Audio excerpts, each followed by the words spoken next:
नमस्कार, आप देख रहे हैं आज तक और मैं हूं कपिल शर्मा। क्या शिवसेना को भा गई है पीएम मोदी की चाय? क्या चाय की मिठास से गठबंधन में आई दरार भर जाएगी?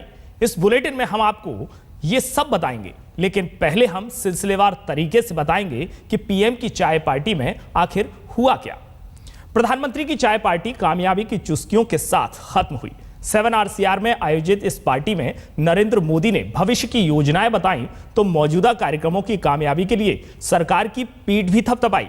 चाय पार्टी से बाहर आकर नेताओं ने इस अनुभव को अभूतपूर्व बताया।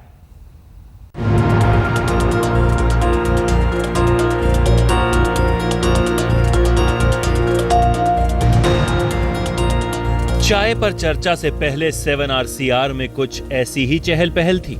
गाड़ियों का रेला था, सांसदों का मेला था, बीजेपी के पुराने सहयोगियों का साथ था। शाम के ठीक 4 बजे प्रधानमंत्री नरेंद्र मोदी की चाय पार्टी शुरू हुई।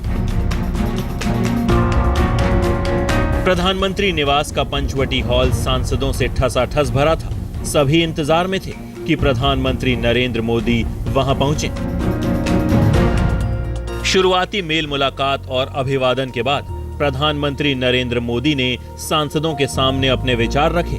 प्रधानमंत्री ने कहा, देश में चल रही योजनाओं के केंद्र में गरीब है, चाहे वो जन धन योजना हो या कोई और। हमारे पास गरीबों की स्थिति बेहतर करने की क्षमता है, बस हमें आत्मविश्वास बढ़ाना होगा। स्वच्छ भारत अभियान सफलता से आगे बढ़ता रहेगा, लेकिन ये तभी कामयाब होगा जब हम अपने घर की खुद सफाई करें। सभी सांसद अपने इलाके में स्वच्छता अभियान पर ध्यान दें। 2 घंटे की चाय पार्टी जब खत्म हुई तो बीजेपी सांसद राजीव प्रताप रूडी ने चाय पर चर्चा को ऐतिहासिक करार दिया।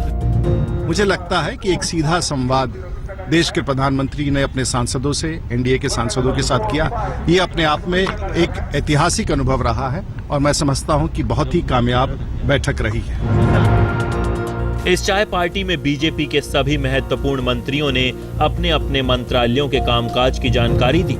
जो योजनाएं चल रही हैं उनके बारे में बताया। आडवाणी ने कहा कि ये बीजेपी के लिए सबसे अच्छी दिवाली है। उन्होंने भी मोदी सरकार के कामकाज की जमकर तारीफ करने वालों में और भी थे। चाय पार्टी इस मायने में जरूरी थी कि ये प्रधानमंत्री से सभी सांसदों के संवाद का सीधा मौका था। साथ ही प्रधानमंत्री के बढ़ते कद के मद्देनजर सहयोगियों को भी ये जताना जरूरी था कि अभी गठबंधन के साथियों का साथ जरूरी है। पूरे दिवाली मिलन में प्रधानमंत्री ने बस यही संदेश दिया कि वो सबको साथ लेकर चलना चाहते हैं। प्रधानमंत्री चाहते हैं कि विकास की उनकी राह में सभी सांसद भागीदार बने। तभी तो बीजेपी हो या फिर एनडीए के सांसद, प्रधानमंत्री ने बस एक ही पाठ पढ़ाया कि सांसद दूर की सोचें और हमेशा बड़ा सोचें। कैमरामैन कुलवंत के साथ अमिताभ सिन्हा, दिल्ली, आज तक। मोदी की चाय पार्टी का मूड निराला था। इससे पहले पंचवटी हॉल इतना छोटा कभी नजर नहीं आया। सब पास पास बैठने को मजबूर थे। मोदी ने आडवाणी के साथ बैठना पसंद किया तो राजनाथ ने मुरली मनोहर जोशी के पास वाली सीट चुनी।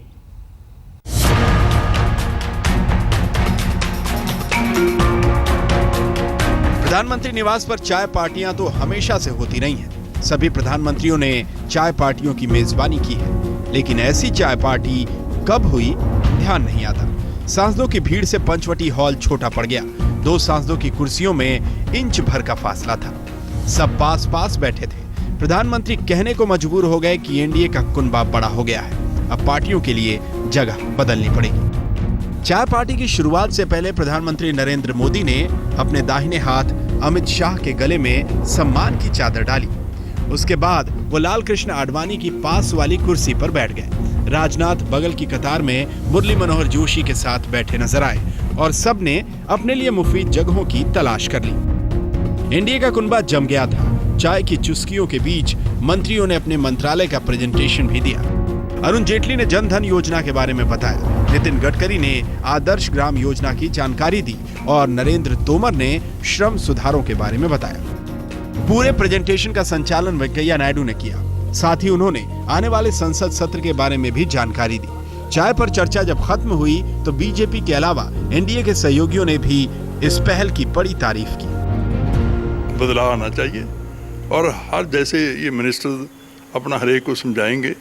अभी सेशन आएगा अपने डिपार्टमेंट का, ऐसे तरह आप क्या काम करते हैं, कहाँ जाते हैं, क्या क्या किया है, उसको अनुशासन रहो और दूसरा अनुशासन में रहो। अच्छी बातें मानेंगे जी, जो अच्छी बातें हैं, जो सारी अच्छी सभी है, जो उन्होंने अभी तक स्कीम लाई है तो सभी बहुत लोगों के लिए है, हम लोगों के लिए है, तो हम खुश होंगे सारे, उसमें कोई दो राय नहीं।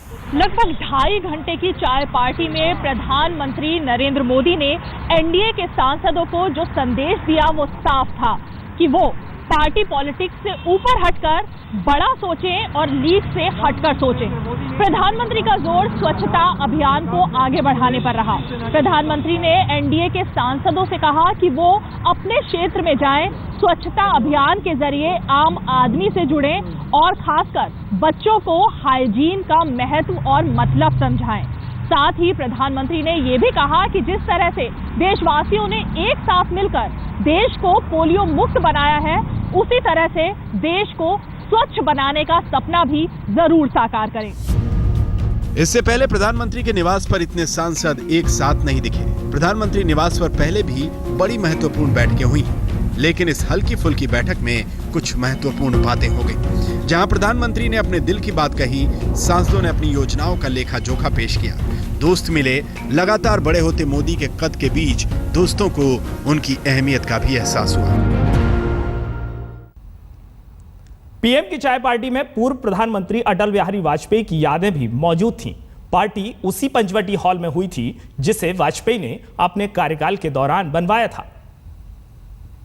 निज हाथों से हंसते हंसते आग लगाकर जलना होगा, कदम मिलाकर चलना होगा। 7RCR पर पीएम नरेंद्र मोदी की हाई टी पार्टी में बीजेपी के पितामह पूर्व प्रधानमंत्री अटल बिहारी वाजपेयी तो नहीं थे, लेकिन चप्पे चप्पे पर मौजूद थी उनकी यादें। या जहां उसे खड़ा होना पड़ा है, वहां उसका धरातल क्या है। जिस पंचवटी हॉल में पीएम मोदी ने सांसदों के लिए चाय पार्टी रखी थी, वो हॉल पूर्व पीएम अटल बिहारी वाजपेयी ने ही बनवाया था। तब बीजेपी सांसदों की तादाद इतनी नहीं हुआ करती थी। रविवार को जब एनडीए के तमाम सांसद हाई टी पार्टी में पहुंचे तो वाजपेयी का बनवाया पंचवटी हॉल छोटा पड़ गया। कई सांसदों को बैठने के लिए जगह नहीं मिली। तस्वीरें देखिए, कई सांसद पंचवटी हॉल में खड़े हैं। चाय पार्टी से पहले ही केंद्रीय मंत्री वेंकैया नायडू ने पंचवटी हॉल की क्षमता को लेकर आशंका जाहिर की थी। सूत्रों के मुताबिक पीएम मोदी ने वेंकैया नायडू से कहा था कि इतने सांसद पंचवटी हॉल में नहीं समा पाएंगे, लेकिन बताया जाता है कि पीएम मोदी ने वेंकैया को आश्वस्त किया सब हो जाएगा। पीएम मोदी शायद अपनी पहली चाय पार्टी में वाजपेयी की यादों को शामिल करना चाहते थे। बहरहाल सांसदों की परेशानी पीएम मोदी से छिपी नहीं। उन्होंने कहा कि अब कुनबा बढ़ गया है, लिहाजा अगली बार बैठक की जगह का ध्यान रखा जाएगा। प्रधानमंत्री नरेंद्र मोदी की सांसदों के साथ बैठक में आज सभी को अटल बिहारी वाजपेयी की याद आ गई। वजह थी पंचवटी हॉल। इस हॉल को अटल बिहारी वाजपेयी ने प्रधानमंत्री रहते हुए 7 रेस कोर्स में बनवाया था। मतलब साफ है कि नरेंद्र मोदी ने भले ही एनडीए का कुनबा ना बढ़ाया हो, लेकिन सांसदों की संख्या इतनी बढ़ गई है कि पंचवटी हॉल आज छोटा पड़ गया। पीएम की चाय पार्टी शानदार थी, सारे सांसद जुटे थे, अटल की यादें साथ थी।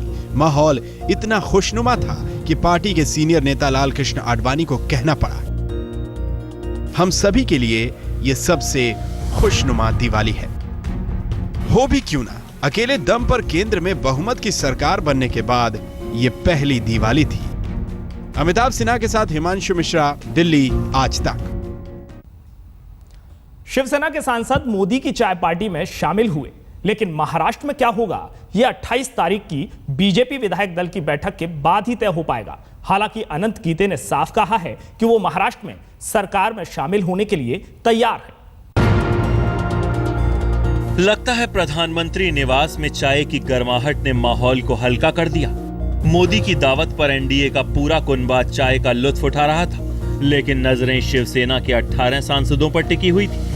वैसे तो बीजेपी और शिवसेना के संबंध बेहद पतली डोर से बंधे हैं, लेकिन लगता है कि चाय की मिठास ने अपना असर दिखाया है। शिवसेना के कोटे से मंत्री अनंत गीते बाहर निकले तो आंखों में आत्मविश्वास तैर रहा था। गीते ने साफ कहा, शिवसेना महाराष्ट्र में बीजेपी के साथ सरकार में शामिल होना चाहती है। सरकार में आप चाहते हैं कि भागीदार हों, सरकार में शामिल? निश्चित रूप में शिवसेना पुराना गठबंधन रहा है भारतीय जनता पार्टी का। ये चुनाव में ये गठबंधन नहीं रहा, लेकिन 25 साल की दोस्ती रही है और इसीलिए फिर सरकार में यदि शरीक होने का अवसर मिलता है तो निश्चित रूप में उसका स्वागत होगा। प्रधानमंत्री की ओर से आयोजित इस दिवाली मिलन बैठक को बेहद महत्वपूर्ण माना जा रहा था, क्योंकि ये महाराष्ट्र में सरकार के गठन से पहले आयोजित हुई। कम से कम इस बैठक के बाद दोनों दलों के बीच जमी बर्फ में नमी जरूर आई। अनंत गीते को भरोसा है कि दोनों दल महाराष्ट्र में समझौते तक पहुंच जाएंगे। हालांकि गीते ने साफ कर दिया कि दिल्ली की रेस के लिए शिवसेना और बीजेपी ने एक साथ दमखम लगाया था। 2014 के आम चुनाव में महाराष्ट्र की जनता ने गठबंधन को वोट दिया था, लिहाजा शिवसेना दिल्ली की सरकार में बनी रहेगी। केंद्र का और आज जो विधानसभा की चुनाव हुआ उसका कोई सीधा संबंध नहीं है। केंद्र में जब लोकसभा के चुनाव थे हम एनडीए के तौर पर लड़े, एनडीए के तौर पर जीते, एनडीए की सरकार है और इसलिए शिवसेना के एनडीए में मंत्री है। शिवसेना को उम्मीद है कि अभी रास्ते बंद नहीं हुए हैं। हालांकि मोदी की चाय की असल मिठास का पता 28 तारीख के बाद ही सामने आएगा। महाराष्ट्र में नंबर 1 पार्टी बीजेपी 28 तारीख को विधायक दल की बैठक कर रही है। इस बैठक में विधायक दल का नेता और महाराष्ट्र के अगले सीएम के नाम पर मुहर लगेगी। गृह मंत्री राजनाथ सिंह, बीजेपी महासचिव जेपी नड्डा और महाराष्ट्र के प्रभारी राजीव प्रताप रूडी 28 तारीख को मुंबई जा रहे हैं। शिवसेना को उम्मीद है कि बीजेपी विधायक दल की बैठक के बाद महाराष्ट्र में दोनों पार्टियों के बीच करार हकीकत बन जाएगा। ऐसी ही आवाज बीजेपी के खेमे से भी सुनाई थी। वो सबसे अधिक सीटें भारतीय जनता पार्टी को आई है। वो निश्चित रूप में योग्य निर्णय करेंगे और जो भी निर्णय होगा, चाहे भारतीय जनता पार्टी हो या शिवसेना हो, जो भी निर्णय है वो राष्ट्र के, महाराष्ट्र के हित में होगा। भारतीय जनता पार्टी नई सरकार बनाते समय ये चाहती है कि शिवसेना हमारे साथ रहे। हम पहले मन से इकट्ठा आए, कौन से डिपार्टमेंट्स, कौन से पोर्टफोलियोज, कितना मिनिस्ट्री, विधानसभा अध्यक्ष पद चाहिए नहीं चाहिए, ये बातें बाद में आती है। शिवसेना बीजेपी से महाराष्ट्र में समझौता करने को तैयार है, लेकिन वो करार सम्मान के साथ चाहती है। शिवसेना 1995 के करार के मुताबिक हक मांग रही है। शिवसेना के मुताबिक 1995 में जो उसने बीजेपी को दिया वो सब अब उसे अपने लिए चाहिए। जाहिर है इसमें उप मुख्यमंत्री के पद के साथ साथ कई महत्वपूर्ण मंत्रालय भी शामिल हैं। अब देखना होगा कि महाराष्ट्र में सत्ता पर दखल करने जा रही बीजेपी अपने पुराने साथी के साथ फिर से जुड़ती है या नहीं। महाराष्ट्र में शिवसेना और बीजेपी के रिश्तों में भले ही दरार आ गई हो, लेकिन उसका असर नरेंद्र मोदी की इस चाय पार्टी पर तो नहीं ही दिखाई दिया। शिवसेना के सांसद खुशनुमा माहौल में बीजेपी के सांसदों के साथ चाय की चुस्कियां लेते हुए दिखाई दिए। मौसम खुशनुमा था, बातचीत बहुत सारी हुई, लेकिन महाराष्ट्र में सरकार को लेकर तमाम जो रस्साकशी चल रही है उस पर चर्चा नहीं हुई। दिल्ली से रीमा पराशर के साथ आज तक ब्यूरो। आइए अब आपको सुनाते हैं अनंत गीते ने हमारे सहयोगी अशोक सिंघल से क्या कहा। महाराष्ट्र की जनता ने महाराष्ट्र के हित में यह अवसर दिया है भारतीय जनता पार्टी और शिवसेना को। भारतीय जनता पार्टी को भी स्पष्ट बहुमत नहीं मिला है, 2 नंबर में शिवसेना है, तो महाराष्ट्र की जनता चाहती है कि भारतीय जनता पार्टी और शिवसेना का मिलकर सरकार बने। शिवसेना पुराना गठबंधन रहा है भारतीय जनता पार्टी का। ये चुनाव में यह गठबंधन नहीं रहा, लेकिन 25 साल की दोस्ती रही है और इसीलिए फिर सरकार में यदि शरीक होने का अवसर मिलता है तो निश्चित रूप में उसका स्वागत होगा। केंद्र का और आज जो विधानसभा की चुनाव हुआ उसका कोई सीधा संबंध नहीं है। केंद्र में जब लोकसभा के चुनाव थे हम एनडीए के तौर पर लड़े, एनडीए के तौर पर जीते, एनडीए की सरकार है और इसलिए शिवसेना के एनडीए में मंत्री